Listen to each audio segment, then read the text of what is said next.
Mic test. Ayun. Magandang umaga po sa inyong lahat. Talagang hindi natin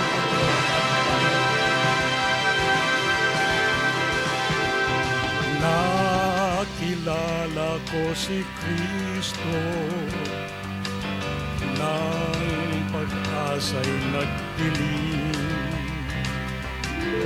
Buhay ko'y kanyang binago, nagliwanag nagdilim.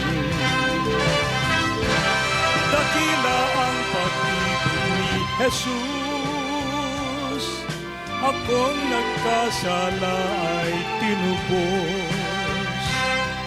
Dito sa lupa at sa langit man, siya'y aking pupurihin, lagi kong aawitin, dakila niyang pagmamahal.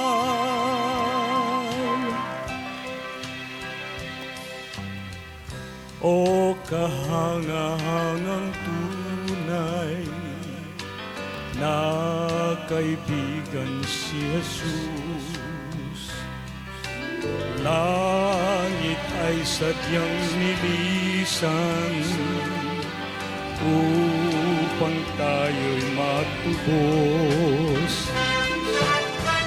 Dakila ang pag-ibig ni Jesus, tayong nagkasala ay tinubos.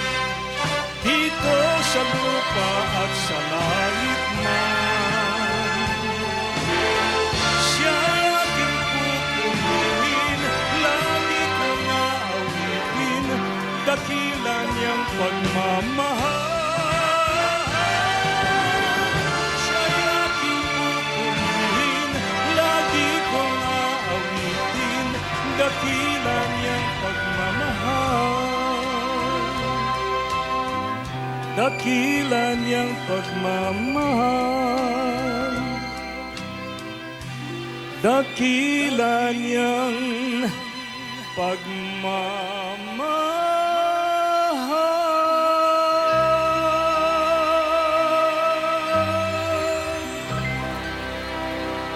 Siya'y aking pupurihin at lagi kong aawitin ang dakila niyang pag-ibig, sapagkat hindi lamang ako tinubos sa hatol ng kamatayan dahil sa aking mga kasalanan, hinango pa niya ako sa kawalan ng pag-asa at binago niya.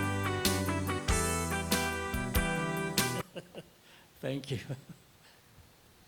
At binago niya, sabi ko, hindi lamang niya ako, binago niya ang hinango sa pag-asa, binago pa niya ang aking buhay at pinagkalooban niya ako ng buhay na walang hanggan. Roma 6:23, sapagkat ang kabayaran ng kasalanan ay kamatayan, ngunit ang kaloob ng Diyos ay buhay na walang hanggan sa pamamagitan ni Kristo Jesus na ating Panginoon. Ang tanong ko sa inyo sa umagang ito, mayroon ka bang buhay na walang hanggan? Praise God! Dahil kung wala, sana buksan ninyo ang inyong puso sa umagang ito upang magkaroon kayo ng buhay na walang hanggan, sapagkat anuman ang maging tagumpay ninyo sa buhay, sa sandaling kayo mamatay, baliwala lahat. Everything is a waste. Wala. And you're going to spend eternity doon sa impyerno na masusunog, mararamdaman mo ang sunog pero hindi maagnas ang iyong katawan. Kung bubuksan mo iyong puso sa araw na ito at tatanggapin mo ang buhay na walang hanggan na alok ni Kristo, sa sandaling ikaw ay bawian ng buhay, ikaw ay makakasama ni Jesus habang buhay doon sa langit. Praise God! Magandang umaga po sa inyong lahat.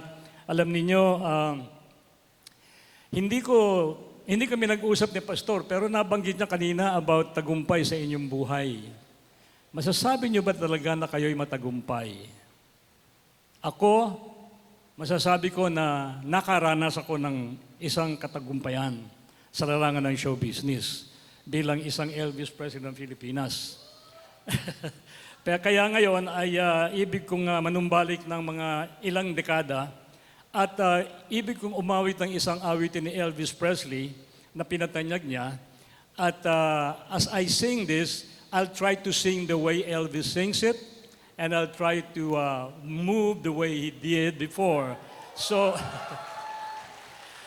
siguro nagtataka kayo, bakit may sombrero doon sa lectern? Let's just pretend, kunyari lang, na ito ay ang buhok ko noong araw. Yan. Walang salamin si Elvis. Tsaka siyempre, pagka tumatayo siya, tinataas niya yung kwelyo niya. Alam ko mga kabataan, hindi masyadong kilala si Elvis, pero yung mga kaedad kong teenagers, natatandaan siya, right? And he stands this way, and he says, "Play the music, man."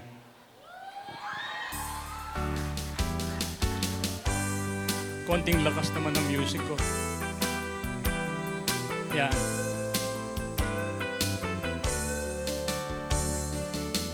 When no one else can understand me, when everything I do is wrong,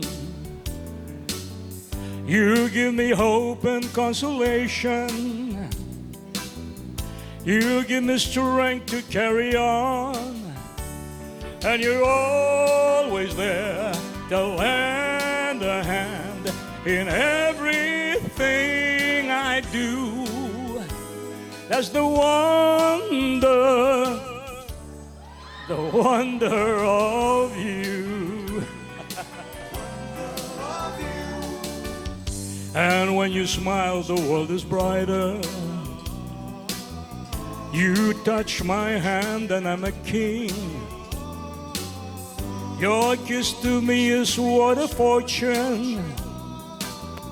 Your love for me is everything.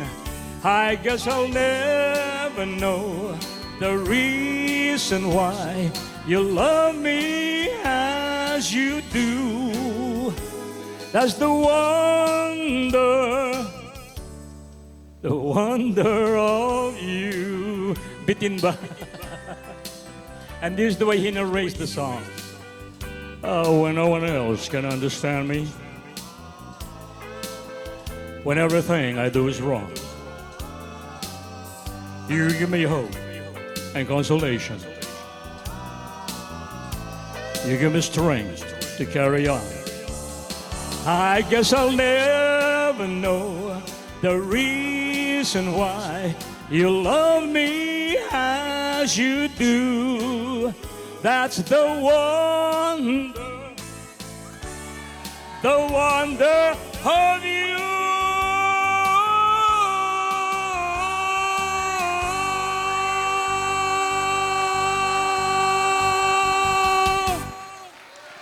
Oh, well, thank you very much. Okay, Back to the Future. Papatong ko lang to dito, okay lang? Yeah, all right. Back to the Future.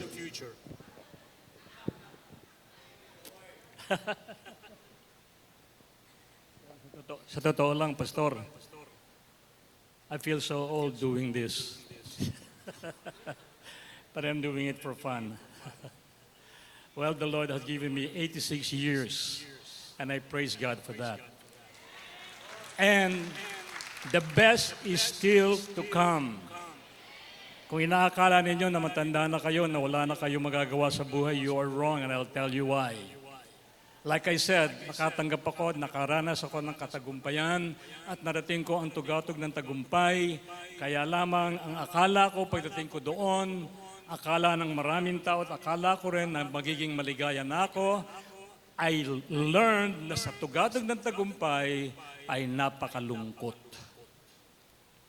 Money, popularity cannot give you satisfaction. I know, I've been there. And of course,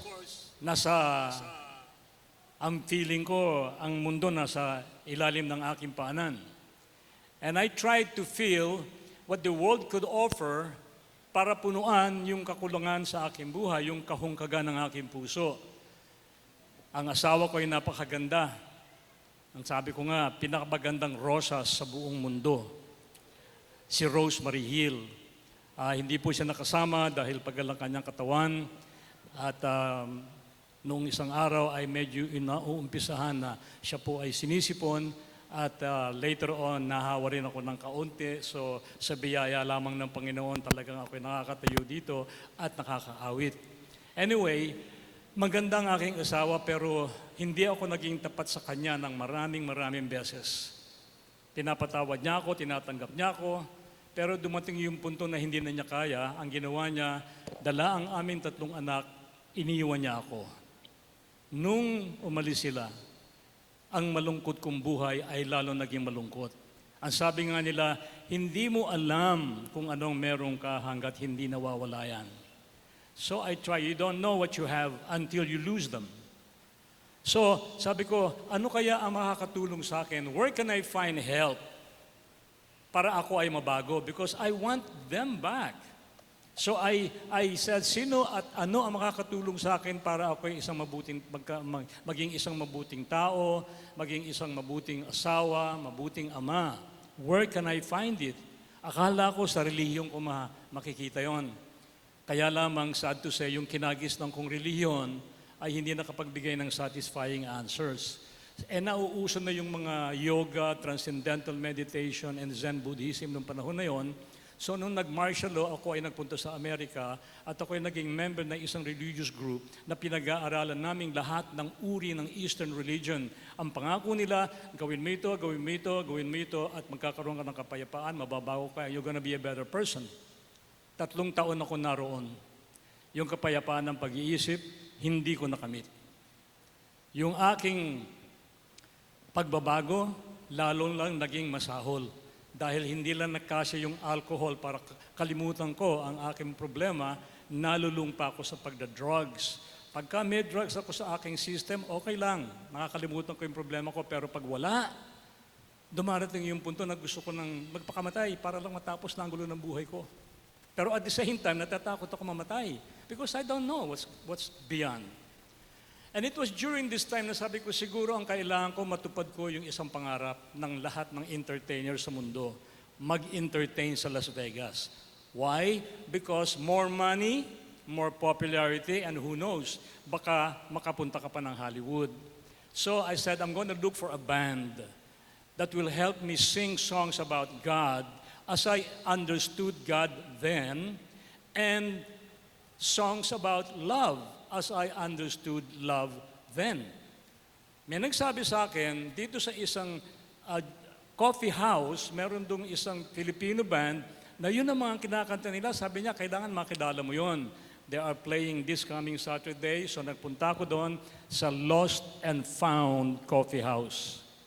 Habang ako'y nakatayo doon sa pintuan, napansin ko merong write-up about the Lost and Found Coffee House na isang major newspaper sa San Francisco.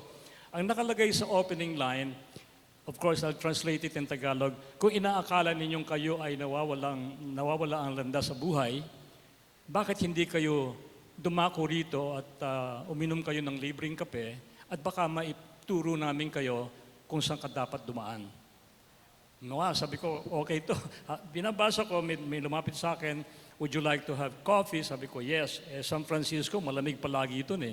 A cup of coffee is always welcome. I sat down, he gave me the cup of coffee. Is there anything else that I can do for you? Sabi ko, yes, I want to meet the Filipino band who's supposed to be performing tonight.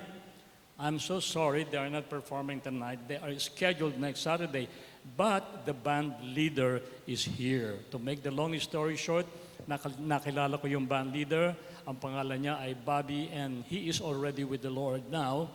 And sinabi ko sa kanya ang plano ko, sabi niya, Ed, maski na tumanyag ka sa Las Vegas, maski na kupita ka pa ng maraming salapi, hindi mo makikita ang hinahanap mo dyan dahil makikita mo lamang yan sa isang persona. Ang personang nagsabing, ako'y naparito upang magbigay ng buhay na masagana. Hindi ko alam na kinote pala niya si Jesus Christ sa John 10:10. Kasi although ang aking pagkarelihiyon ay nagbabasa-basa ng konting Bible, hindi ako nagbabasa ng madalas na, konti lang ang akin nalalaman tungkol sa Bible. So, but Jesus said in John 10:10, I came that they may have life. life in abundance. Ayun ang hinahanap ko. Dahil ang feeling ko noon parang nag-i-exist lamang ako eh. Matutulog, magpapahinga para magtrabaho, para magbayad ng utang at mga renta, tapos tutulog ka na naman. Parang yun ang buhay ko. I did not feel that I was living. So habang nagpe-prepare kami ng isang concert sa San Francisco, bumili kami ng 3 album ni Andraé Crouch. Si Andraé Crouch po ang nag-compose ng My Tribute. No, the blood will never lose its power through it all. Magaganda yung kanta niya. At nung pinapakinggan ko, sabi ko, okay ito ah. Mala Elvis ang dating. Gusto kong magdagdag ng at least isang gospel. Dahil nga mala Elvis, sabi ko, I can sing this song. So sabi ko, magdadagdag ako ng isang gospel para naman iba yung aking ilalagay sa aking repertoire. So habang isang gabi, ako ay high na high sa aking pagmamarijuana at pag-inom ng red wine. At nakikinig ako kay Andraé Crouch. Pumipili ako ng isang awitin para ilagay ko sa aking repertoire. Habang ako po ay nakikinig, biglang nasober ako dahil yung isang awitin ay nangusap sa akin ng matindi. Sabi nung awitin, you may have success and worldwide fame. The world may be impressed by your great name. You may be a millionaire, but the Father made it so. And here's one thing He wants the world to know. You ain't living until you've met the Savior, until you have a personal experience with the Savior. Alam niyo, kinausap ko yung record player. Sabi ko, anong ibig mong sabihin personal relationship kay Jesus Christ? Alam ko si Jesus Christ ay aking tagapagligtas. Thank you. Naroon pang isa. Pwedeng iwas. Ako po ay maraming allergies sa alikabok. Kaya kung ako'y masasamid, pasensya na kayo. At iinom lang ako ng kaunting tubig.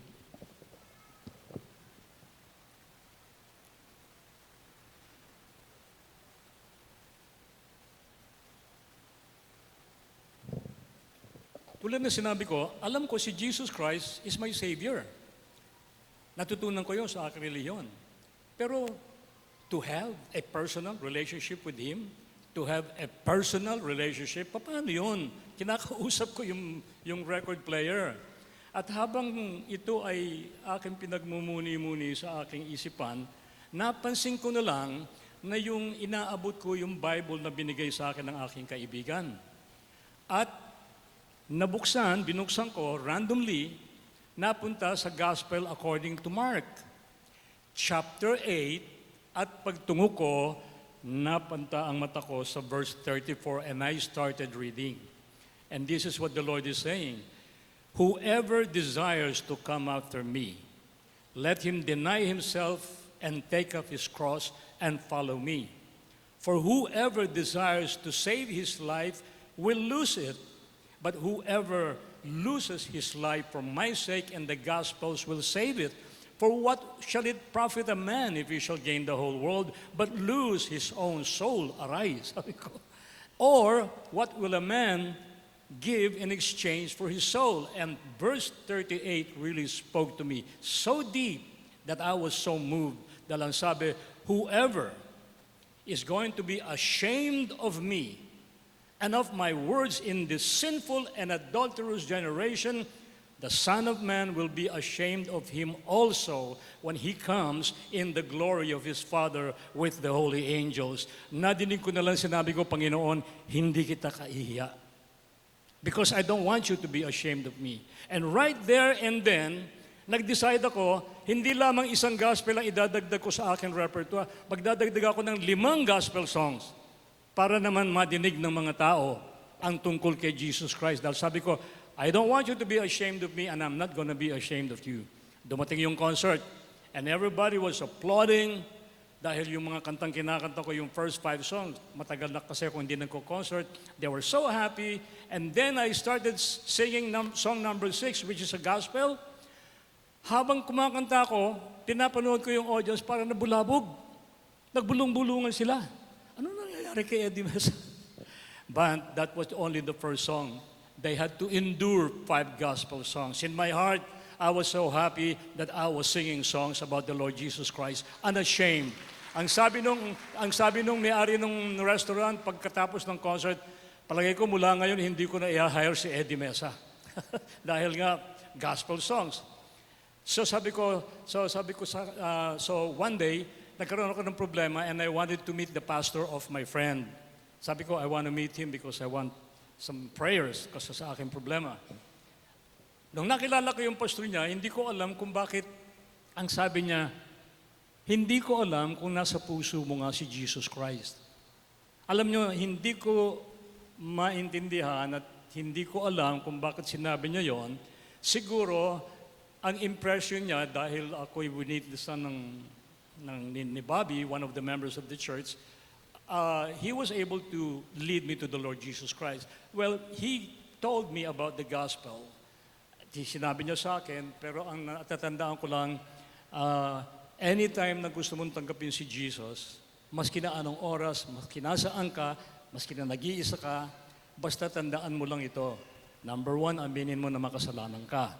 Pangalawa, magpasya kang tatalikuran mo na yung mga kasalanan. Sabi ko, mahirap yata yun kasi nung nagkursilyo ako pagkatapos ko magkursilyo, talaga namang naiiwasan ko yung mga tukso.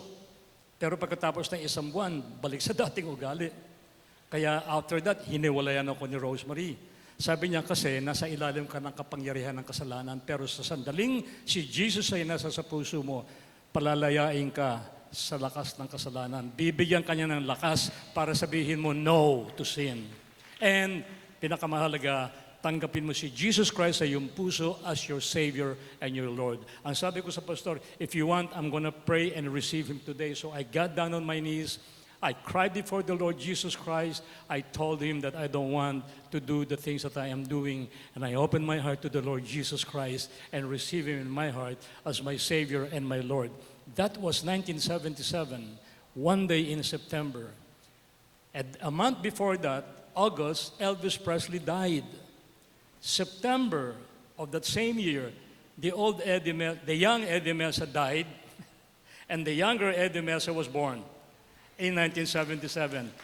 And I praise God kasi naramdaman ko yung presence ng Panginoon na yung kapayapaan na hinahanap ko, I started to feel it.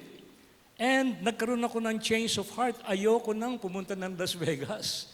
Gusto ko nang bumalik sa Pilipinas para i-share sa aking mga kababayan, colleagues sa pelikula, sa TV, sa aking mga mahal sa buhay, about the simplicity that you can know while you are alive where you want to spend eternity. I started sharing the gospel and they started laughing at me. Pero sabi ko, okay lang. Kasi sabi ng Panginoon, pag pinagtawanan ka and they say all kinds of evil against you falsely for my sake, rejoice and be glad because great is your reward in heaven. Mabuti na lamang yung presidente ng ano tawag doon, yung mga sira-ulo club is Jesus Christ. Kasi sinabi din ng mga kapatid niya, hindi naniniwala sa kanya noong una. So I did not mind them. I started sharing the gospel. And right now, I would like to sing one song dahil meron isang composer. I'm sure you know Carman, right? Marami siyang ginagawang kanta. Ito, isa sa mga kantang ginawa niya dahil tinawag din siyang sira ang ulo noong siya ay nagsishare ng gospel. Play it.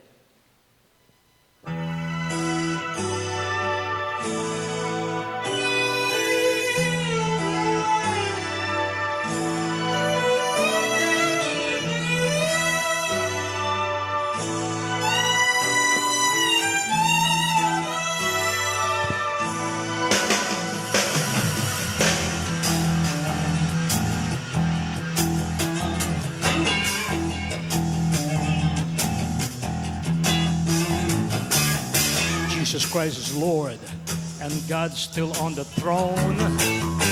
There's power in the blood, and I'm saved to the bones. If the devil comes against me, he's going to feel some pain. I can find him, bruise him, cast him out by the power of Jesus' name. No longer on the outside, on the inside, and I'll stand. I'm sold out the whole round, completely born again. I believe on the third day Jesus grave. The world thinks I'm crazy. I'm just radically saved. Is there anybody here who's radically saved? Say amen. Praise God.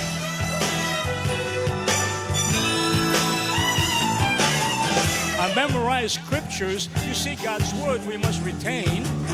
Got a CD in my Walkman, pumping gospel to my brain. Got a home, keep you like Jesus, bumper sticker on my car. My friends said I've gone crazy, but I've only gone too far.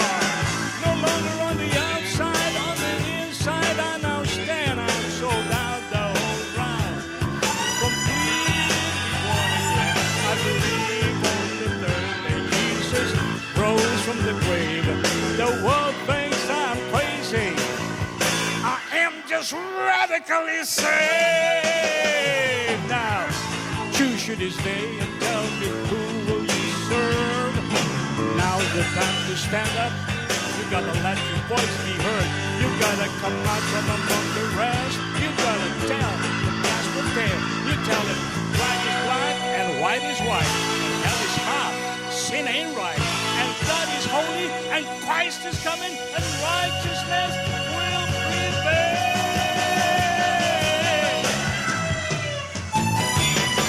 I tell it to you once, and I tell it to you twice. The only thing that will change this world is the gospel of Jesus Christ.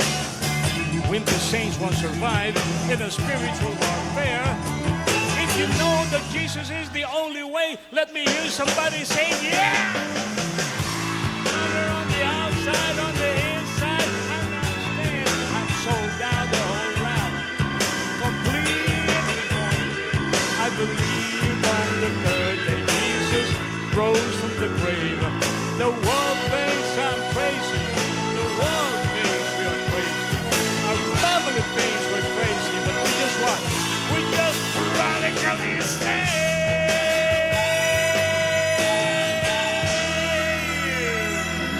Yeah.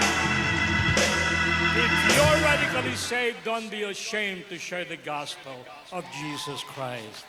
Ah, praise God. Yes, that was Carmen. Talagang tinawag siyang sira ang ulo. So, one thing that I asked the Lord, sabi ko, Panginoon, mapapatawad kaya ako ni Rose sa ginawa ko sa kanya? So I started praying. And I asked churches to pray.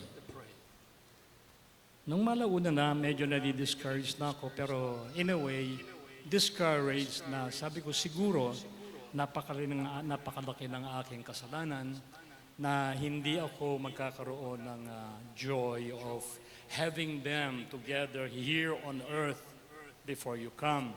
Okay lang yun, Panginoon. Kinlaim ko yung pangako niya sa Psalm 37:4.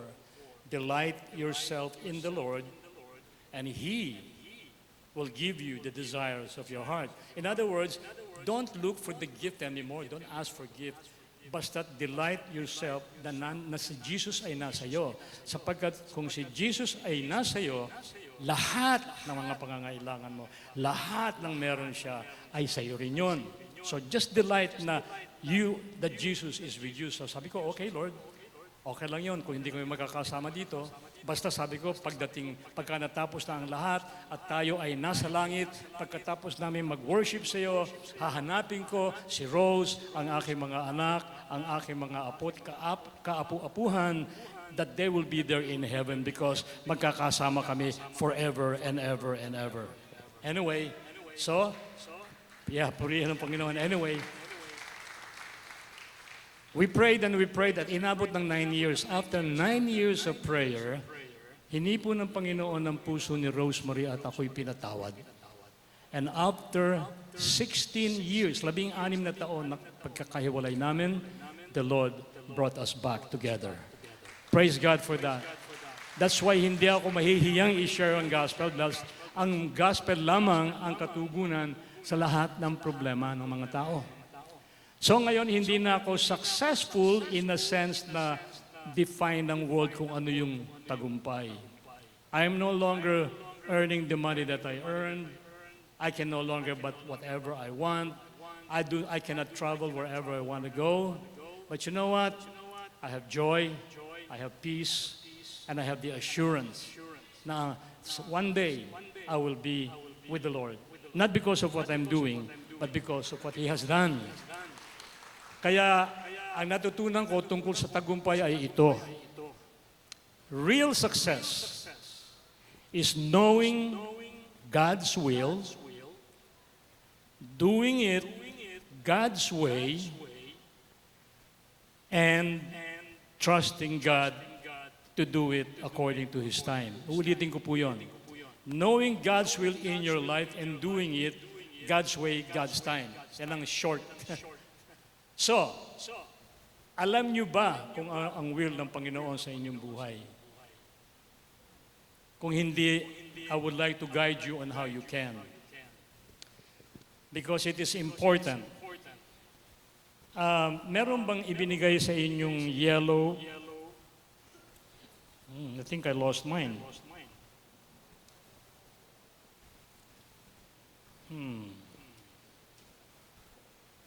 Okay, thank you very much. Ito po ay tinatawag na for spiritual laws, and I would like to guide you through it. Tatanungin niyo, paano ko malalaman ang God's will? Well, first of all, kinakailangan magkaroon ka ng personal na relasyon sa Panginoon. Okay? How will you have a personal relationship with the Lord Jesus Christ?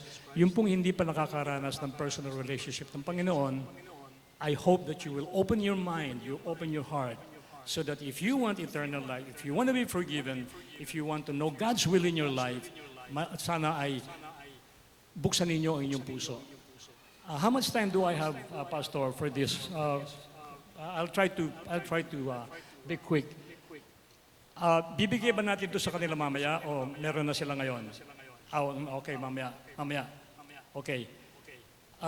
Anyway, nasa screen naman ito, no? We can project this. Okay, sinasabi po dito, just as there are physical laws that govern the physical universe, so are there spiritual laws which govern your relationship with God. Meron pong mga ikangas laws regarding our relationship with God. Number one, ang sinasabi po dito, God loves you and has a wonderful plan for your life. God's love sa John 16, I'm sure marami nang sigurong nakakadinig dito at nadinig nyo rin siguro ito. For God so loved the world that He gave His only begotten Son, that whoever believes in Him should not perish.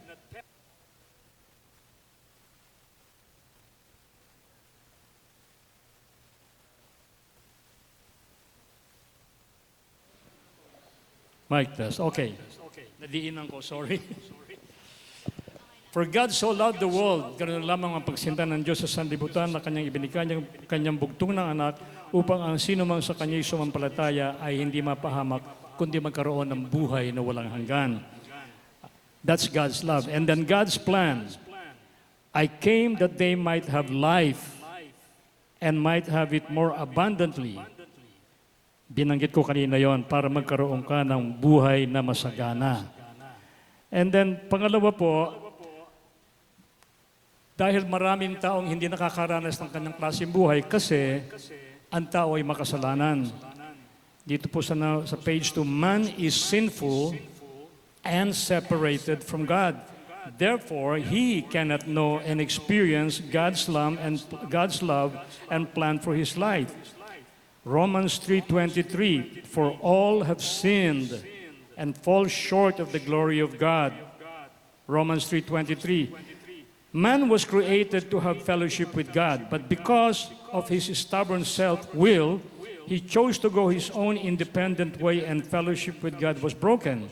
This self-will, characterized by the attitude of active rebellion or passive indifference, is an evidence of what the Bible calls sin. Kung natatandaan po ninyo, si Adan at si Eva ay ginawa ng Panginoon ayon sa kanyang wangis.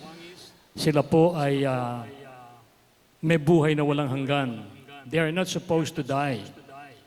as long as they have fellowship with God, as long as God is in them, and He and them in God. Ba't nagbigay ng utos ang Panginoon? Isa lang, huwag kayong kumain of the tree of the knowledge of good and evil, because the moment you eat that, you're gonna die. Hindi poisonous yung fruit. Ang underlying principle is nagbigay ng utos ang Panginoon. Susundin ba o hindi? Kung susundin, okay. Pag hindi, that means nagkasala ka. Dahil ang kasalanan po ay anumang ginagawa natin na hindi ayon sa Diyos. So, si Adan at si Eva ay pinalayas ng Panginoon. Nakita natin yung paghihiwalay ng Panginoon at ang tao. Man is separated. The wages of sin is death. That is spiritual separation from God. Nakikita natin na ang mga tao po ay nasa ibaba at ang Diyos ay nasa itaas. At man is trying to reach God through his own efforts like good life, philosophy, or religion. Hindi pwedeng maabot dahil napakataas ng Panginoon. Ang ginawa ng Panginoon, nakita natin na sabi dito sa law number 3, Jesus Christ is God's only provision for man's sin. He died in our place. God demonstrates His own love towards us in that while we were yet sinners, Christ died for us. And then, in 1 Corinthians 15:3-6, Christ died for our sins. He was buried. He was raised on the third day, according to the Scriptures. He appeared to Peter, then to the 12. After that, He appeared to more than 500. Alam natin yon. He is the only way to God. Jesus said, I am the way and the truth and the life. No one comes to the Father but through me. Ito makikita natin sa diagram na ang Panginoong Diyos ang umabot sa atin. Dahil hindi tayo makaabot. Sa pamamagitan ng krus ni Jesus. Yung pong yung poste ng krus po ay connects us from earth to God. Yung isa naman ay doon nakabukas ang braso ng Panginoon na niyayaya na tayong lumapit sa Kanya. At tayo'y Kanyang kukunin, tayo'y Kanyang lalapitin. Yun ang daan natin mula sa kasalanan patungong buhay na walang hanggan. So, anong kailangan natin gawin? Nakalagay po sa number 4, we must individually receive Jesus Christ as Savior and Lord. John 1:12, but as many as received Him, to them He gave the right to become children of God, even to those who believe in His name. Akala ko noong araw, ang lahat po ng tao ay anak ng Diyos. Hanggang sa natutunan ko na ang lahat ng tao ay nilikha ng Diyos. Pero hindi lahat anak ng Diyos. Ang anak ng Diyos ay yun lamang sinunod ang sinasabi sa John 1:12. As many as received Him. Sa lahat ng nagsitanggap sa Kanya, binigyan niya ng karapatang maging anak ng Diyos. So ngayon, mayroong kang pagkakataon na maging anak ng Diyos. Now, we receive Christ through faith. Sabi sa Ephesians 2:8 and 9, for by grace you have been saved through faith, and that not of yourselves. It is the gift of God, not as a result of works, that no one should boast. Hindi sa gawa, upang walang magmapuri. Doon po sa page 9, makikita natin yung self-directed life. Itong dalawang circle na ito, yung isa, yung S nakaupo sa sila, ibig sabihin nun yung ating self ay nakaupo sa trono ng ating puso. Self is on the throne, Christ is outside the life, interests are directed by self, often resulting in discord and frustrations. Once you become a child of God, yung circle sa kanan, nakikita natin yung krus nandoon sa silya. Ibig sabihin po noon, si Kristo ang nakaupo sa trono ng ating puso. Christ is in the life and on the throne. Self is yielding to Christ. Interests are directed by Christ, resulting in harmony with God's Word. Now, to receive Christ, you must talk to God in prayer. Narito po ang sa page 10. God knows your heart and is not so concerned with the words that He is, with the attitude of your heart. Ito po yung following suggested prayer. Lord Jesus, I need you. Thank you for dying on the cross for my sins. I open the door of my life and receive you as my Savior and Lord. Thank you for forgiving my sins and giving me eternal life. Take control of the throne of my life. Make me the kind of person you want me to be. Now, kung yung prayer na yan, yan ang ibig ninyo, kung kayo ay sincere, nagagawin nyo ang sinasabi ng prayer na yan, ngayon ang inyong pagkakataon para kayo ay maging anak ng Diyos. Tayo pong lahat ay tumayo.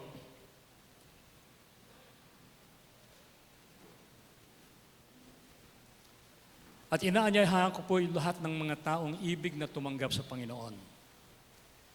Hinahamon ko po kayo kung talagang kayo ay sincere na dalangin ang dalangin ito. Yung pong mga tao na gustong i-pray ito, inaanyayahan ko po kayo dito sa harapan. Please join me in front so that we can pray together. Hinahamon ko po kayo, huwag kayong mahiya na huwag kayong praise God, huwag kayong magbakahiya na tumayo para sa Panginoon. Yung pong hindi tiyak na kung sila ay tutungo sa langit, anong oras man silang mamatay, anong oras man sila'y mamatay, dito po kayo sa harapan at tayo po ay mananalangin ng sama-sama. Yes, praise God, dito po sa harapan. Come. Sa paglapit niyo po dito, sinasabi ninyo, ako'y makasalanan, ibig ko makatiyak na ako'y napatawad ng Panginoon. Pinagsisisihan ko ang aking mga kasalanan at nangangako sa araw na ito na hindi ko nagagawin yon. At aking tatanggapin sa aking puso ang Panginoon bilang aking tagapagligtas at Panginoon ng aking buhay. At mula ngayon ay susunod ako sa Kanya ayon sa salita ng Diyos. Yung pong mga ibig na tumanggap sa Panginoon, please come. Huwag niyong biruin to dahil nakikita ng Panginoon ang inyong puso. Kung hindi ninyo susundin ang inyong ipapanalangin, ay mabuti pang huwag na lang kayong lumapit dahil nakikita ng Diyos yan. Lumapit pa po kayo para meron lugar yung nasa likod. Praise God. Alam ng Panginoon kung kayo ay tapat sa inyong panalangin o hindi. Alright? He is not concerned about words. Simple lang yung prayer, pero kinakailangan nasa sa puso. Habang meron pa pong pumapanaog, ay hindi ko ititigil ang imbitasyon because I don't want you to be left behind. Praise God. Praise God. Alam niyo, dalawang tinig ang nadidinig ninyo. Isa, inasabi na, hindi mo na kailangan yan, mabait ka naman, nagsisimba ka naman, tumutulong ka sa maraming tao, siguro naman bibigyan ka ng chance ng Diyos na pumasok sa langit dahil doon sa mga ginagawa mong kabutihan. Alam niyo, yan ang tinig ng demonyo para ilayo kayo sa Panginoon. Pero merong isang tinig na nagsasabing, pumunta ka na dahil hindi mo alam kung ano mangyayari bukas. Kailangan mo, receive my Son, Jesus. Yun ang banal na Espiritu na sinasabi sa inyo na tanggapin mo ang Panginoon ngayon. Dahil alam nyo kung bakit? Ayon sa Biblia, ang buhay ay parang bula lamang. Ngayon naririto, maya-maya wala na. At ang totoo noon, maraming matutulog mamayang gabi na hindi na magigising bukas. Paano kung nandito kayo, meron kayong pagkakataon, tatanggapin ng Panginoon, at huwag naman sana, mangyayari na lumabas tayo at nadisgrasya kayo at hindi na kayo nagkaroon ng time to pray. Wow, malaking yun, pagsisisi habang buhay. So kung kayo'y nariyaan at ibig ninyong tanggapin ng Panginoon, huwag niyong pakinggan yung tinig na nagsasabing, hindi mo na kailangan yan. No, kailangan mo. And today is the day of your salvation. Not tomorrow, not next week. Today, because this is the present. Kaya nga ang tawag sa today is the present dahil ito ay kaloob ng Diyos. Bawat buhay na ating binubuhay, bawat paggising sa umaga ay bagong gift ng Panginoon sa atin. And every day as I wake up at 86 years old, when I wake up, I said, Lord, thank you for another day. Let me do what you want me to do today. So, meron pa hubang ibig sumali sa amin? Okay. Pangungunahan ko kayo sa panalangin. And I want you to pray this prayer from your heart. Okay? Dahil kausap niyo ang Panginoon. Mangyari lamang na ipikit ang inyong mga mata at itungo ang inyong ulo at ibig ko kayo madinig habang pinipray niyo ito. Alright? Let us pray. Lord Jesus, I need you. Thank you for dying on the cross for my sins. Hindi ko kayo nadidinig ah. I open the door of my life and receive you as my Savior and Lord. Thank you for forgiving my sins and giving me eternal life. Take control of the throne of my life. Make me the kind of person you want me to be. Ako na lamang po ang mananalangin sa inyo. I ask this prayer, sabihin po ninyo, in the name of Jesus Christ. Amen. Panginoon, maraming salamat, Panginoon, at binigyan mo ng kalakasan ng loob yung mga nagpunta dito sa harapan. Pagpalain mo po, Panginoon, ang kanilang desisyon. Hipuin mo ang kanilang puso, Panginoon, at ipadama mo sa kanila ang presensya mo sa kanilang buhay. Bigyan mo sila ng gutom at uhaw sa iyong salita. Akayin mo sila, Panginoon, sa isang church that teaches nothing but the Bible, the basics of what a Christian is. At Panginoon, bigyan mo sila ng kalakasan ng loob na hindi ikahiya, na i-share sa kanilang mga mahal sa buhay kung anong ginawa nila sa umagang ito. Bigyan mo sila, Panginoon, ng desire to bring them into your kingdom. At soon, Panginoon, gamitin mo sila na mag-akay pa ng maraming kaluluwa sa iyong kaharian para sa kaluwalhatian ng inyong pangalan. Maraming salamat, Panginoon. Binibigay namin sa iyo ang lahat ng papuri sapagkat ito po ay aming dalangin na may lakip na pasasalamat sa pangalan ng Panginoong Hesukristo. Amen at Amen. To God be the glory. Yung pong mga nag-receive, I'm sure kakausapin po kayo ng mga clusters, mga group, at kung meron kayong hindi naiintindihan, pwede yung itanong sa kanila. At alam ko, bibigyan kayo ng decision card. Yung pong decision card, ayun, yung decision card na yon ay checkin nyo po, lagay nyo inyong pangalan at ang contact number, i-check nyo kung ilang square yung i-check nyo. It doesn't have to be just one. And then, ko-collect nila sa inyo yan. Bibigyan nyo rin sa nagbigay sa inyo, okay? God bless you. God bless you. God bless you.